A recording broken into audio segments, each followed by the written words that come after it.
What's up, you guys? So today is actually, I'm here outside of my normal scheduled time. Like, as you can see, I was like literally at the beach. I was like heading to go work out. I have sand on me right now, like literally.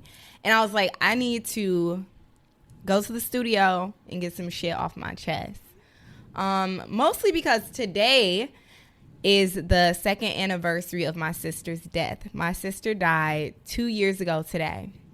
Aww. And yeah, right. Shit happens. But I have a joking way of dealing with a lot of things. So it might sound nonchalant, but that's just how I am in life. That's how I am about everything.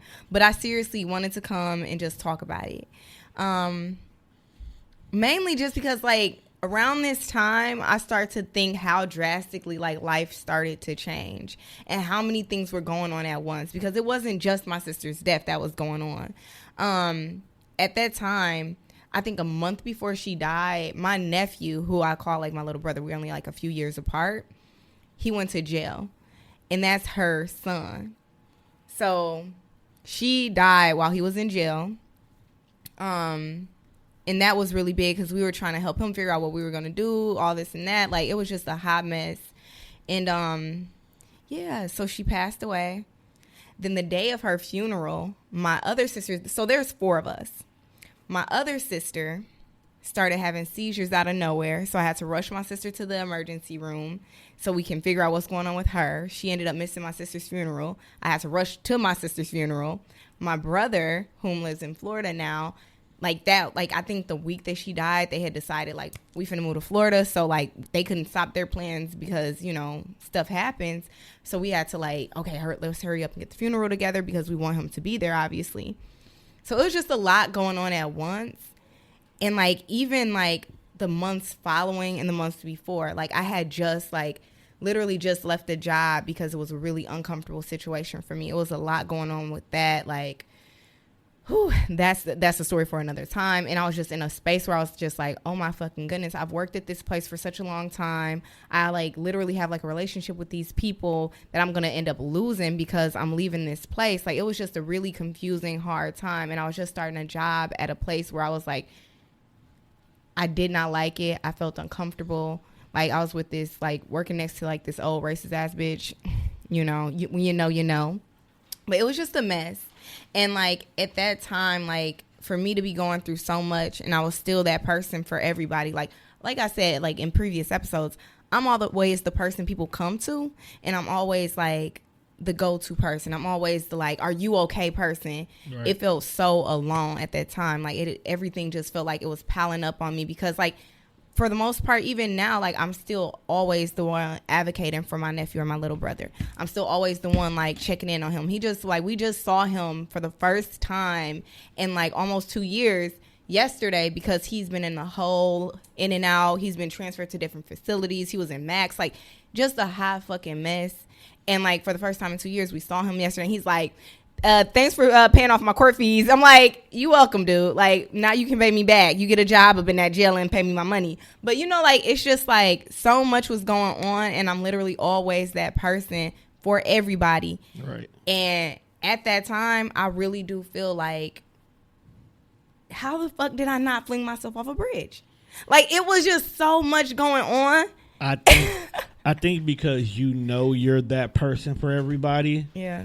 You buried yourself in making sure everybody else was good. Yeah. That you didn't have to deal with it during that time frame. Yeah. But even now, like, it's just like thinking back on going through so much. Like, I think from all of this I'm saying, like, I took from that, like, through anything I'll be okay. Right. Because not even like it didn't even end there. Like, my uncle, like, I don't have a huge family. Like, I have extended family that's huge. I have friends that have become family that is huge. Of course, we all do. Right. But, like, family, like, my dad was adopted. So he didn't have any family besides one brother. And that brother, like, at my sister's funeral was like, when I die, you know, make sure you speak at my funeral. Ha, ha, ha. Like, he literally died, like, 2 months later. Damn. Like, I was like, that's enough. That's enough. That's enough. Maybe he knew something he didn't tell y'all. I think so. But it was so much, like, it was just so much going on at that time. And, like, that's not including, like, normal day-to-day life stuff. You know what I'm saying? So those are just, like, these big things happening all at once. And I was just like, how the fuck do you get through that stuff? But I honestly do feel like what you said, me knowing that I'm that person for people all the time, like, I felt like I had to keep going, obviously. Right. And I'm not even gonna lie, like, it's funny because, like, social media, like, I, like, don't overpost stuff that goes on in my life, but I did mention that she had passed. Right. And a lot of people reached out, and I don't even think, like, a lot of people know how much that meant to me, because it was people that I don't talk to every day. It was people I barely even know. But, like, the advice that they were giving me, because I had never been through stuff like that. Like, I had never lost, like, anybody so close. I have never, like, been through so many things at one time, back to back. Like, it just felt like it was not ever going to stop. And, like, the, like, words of, like, kindness, just, like, the advice, like, people like, man, I lost a family member. This is how it's going to feel. This is what you're going to go through, and this is okay. Like, it was, like, big for me. Like, you can't Google this shit. You know what I'm saying? Like, for real, you cannot. Like, it was literally, like, so, like, much, like, I feel like people don't realize how much or how far a kind word can go. Or, like, you might think you just saying something in somebody DMs or something, but, like, people see that. You know what I'm saying? As a person who normally is the one giving out all the positivity, I understand that. Yeah. I have some people who I'll give them a little more affirmations, or I'll say positive things to them to start their day. And you may be like, okay, I'm just, bothering this person. Right. But the minute you don't do it, they're like, where's this at? I needed this today. Yeah. My day's been off. I blame you because you didn't tell me the good morning I'm accustomed to. Right. And it's like, oh, okay, I'll make sure you don't know how much. You don't know how much it little affects. Means, little people. Also, you don't know what people are going through. Yeah. I mean, I know a lot of people tend to use mental health as an excuse for things, but at the same time, there are really people who are learning to deal with stuff. Yes. And listening to other people look at things from a positive light helps out a lot. Yeah. Like one of the things that I recently just started admitting to people was TDR was started because I was going through depression. Yeah. And I needed an outlet to get stuff off. Right. Just to keep it a buck. Then after I realized that, okay, this works for me to just vent on here, maybe other people might need the same thing. Definitely. So that's when I started giving more and more people opportunity. And it's to the point right now, it's almost a requirement in order to be on the network. Yeah. You got to have a reason why you want to do this. Yeah. Other than I'm trying to get paid. Like, I'm dead serious. No, for real. But like today, like, this is totally outside of my time. And I was like, I feel like I should speak on this because at the end of the day, like, me going through all of that, like, I look up and I realize, like, no matter what I'm going through, like I said, I'm going to be okay. Like, it's going to be okay. And a lot of shit that happened back then, like, I didn't understand the why. I didn't understand, like, how am I going to get through this? I couldn't see, like, the light at the end of the tunnel. But, like, looking back now, like, even though those things were horrible and scary, like, a lot of that stuff was like a domino effect to better things that happened in my life. Right. You know what I'm saying? Like, I had to leave that job because I was almost forced to, because I was basically being stalked, but there's another reason. But I had to leave, and I was just like, this is crazy. You know what I'm saying? I'm like, whatever will I do? But I would have never come into, like, the situations and, like, had the, like, been able to accept, like, the things that have come my way if I was just working this normal ass job that requires so much of my time. Right. And, like, even, like, her death, like, it just made me appreciate things so much more. And honestly, like, I don't view death like a lot of people do, because, like, her life wasn't an easy life. Like, her life was tough. Okay, my good sis was in sex trafficking when she was 14. Like, oh my, it was a rough life, but she was a bad bitch. Okay, like, she hit me up like, hey, who asked you to be? I'm like, bro, it's not beef. Like, I'm not beefing with nobody, sis. We good. Like, she was on that. Like, you know what I'm saying? Like, I loved her personality. Like, but she was rough. She had a hard life, and, like, it's like, I appreciate who she was, and, like, man, life could be so much worse for some people, and people still see the light. Like, because she was always a good time to be around, no matter what she was going through. And that's kind of how I am. And I also, like I said, I don't see death how everybody sees it, because life is hell. Like, this is tough. So it got to get easier. Look, if it don't, when I get where I'm going, God damn it, I'm going to cut somebody out. Death is definitely a spectrum. Yeah. It all depends on how you perceive it. Exactly. But at the end of the day, these little experiences, whether good or bad, is what mold you into who you are today. Exactly. I jokingly mess with everybody like, what is your nexus point? Yeah. That's a Marvel reference if you've been watching lately. It's like, what is your nexus point? What is the thing that happened in your life that definitely made you be different than what you thought you would have been? Yeah. You know, sometimes it's the losing of a person or the meeting of a person or not getting that promotion at the job you thought you were guaranteed to, that changed your perspective of what career is. It's like with an entrepreneur. What made them one day say, you know what? I don't want to be at this 9 to 5 anymore. I'll go in business for myself. Yeah. And entrepreneurship is not easy. So to make that decision, that's a big step. Well, that's a big step. So what was your deciding factor?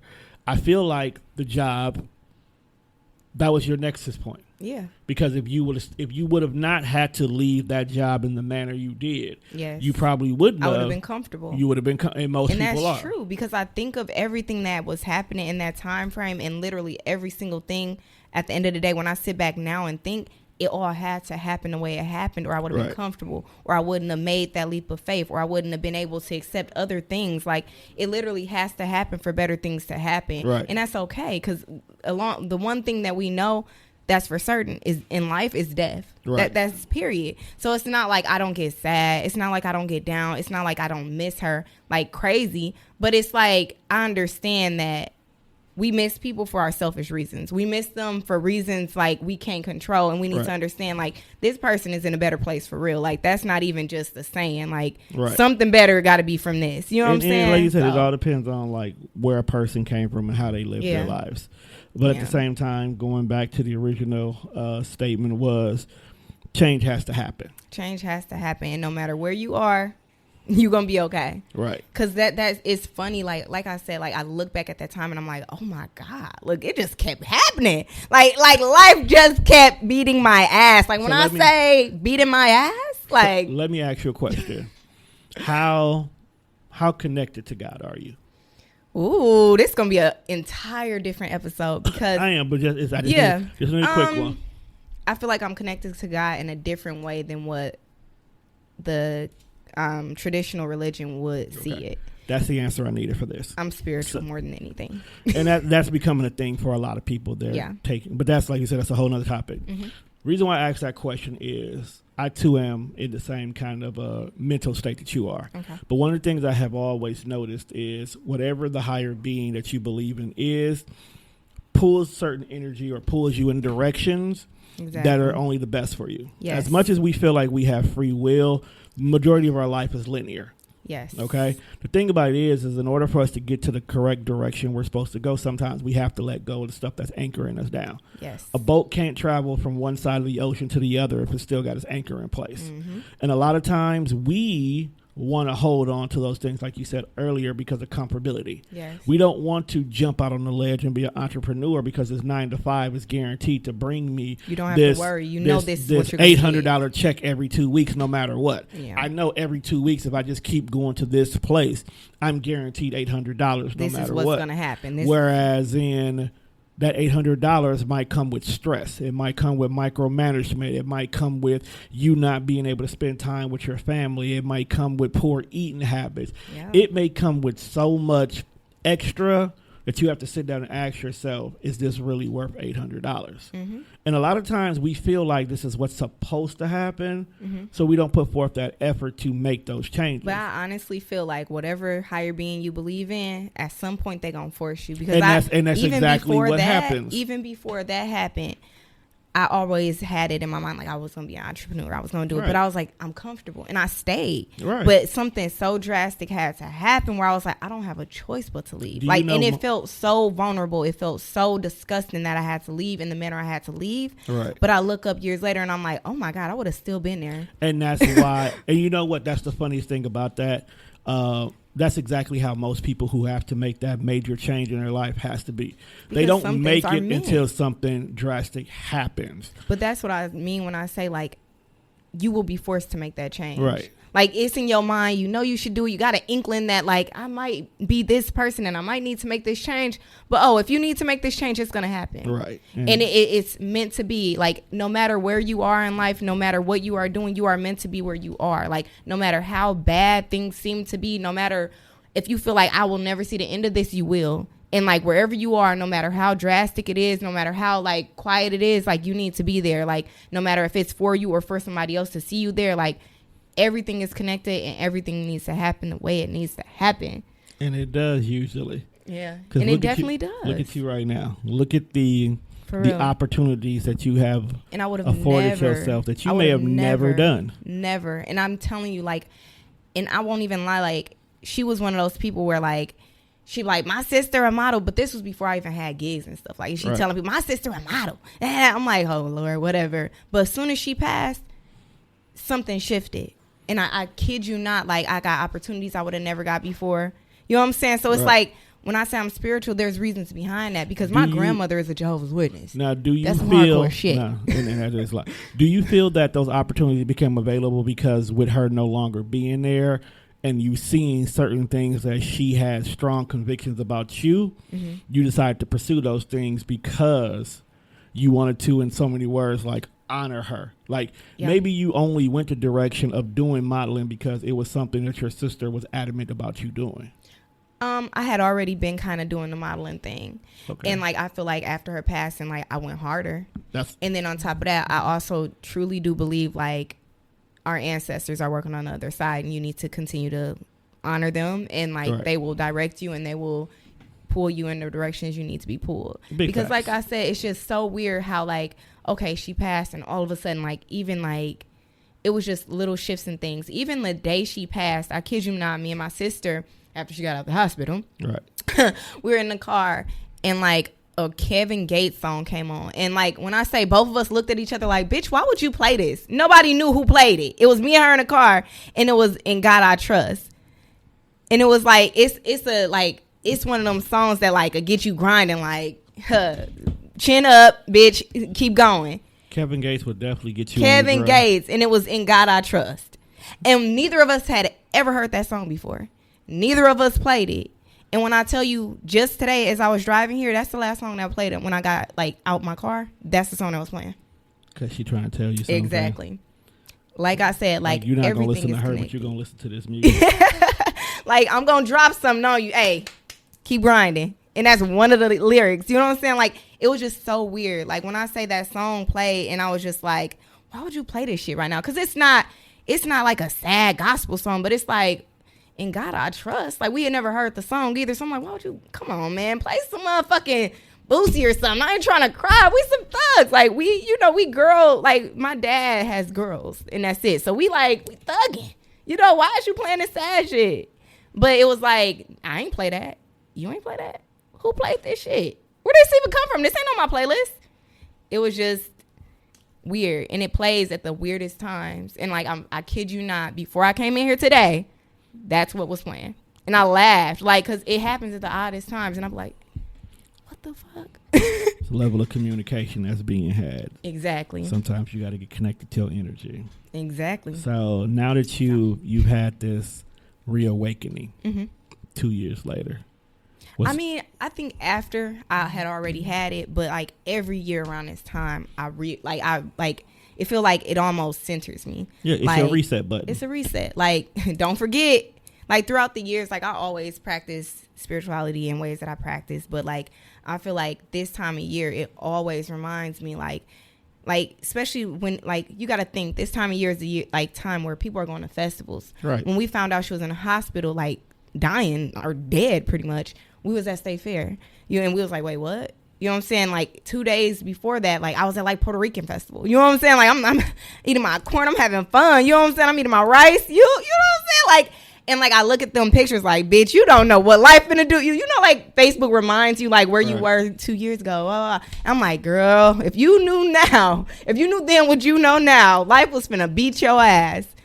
But it's okay. But 2 years later, you are okay. You not only are you okay, but you're evolved. So yeah, that was my message today. No matter where you are where you should be, and you will be okay. Be the Pokemon you're supposed to be. Exactly. Can't always be a Pikachu. Eventually you got to be a Raichu. Exactly. All right. Well, thank you for letting me steal y'all time. I'm sure you got somebody that needs to be up in here next. But like I said, I had to come here and get some stuff off my chest. This was needed. And have this very special episode. So thank you guys. Now go to the gym and work it out. Boom.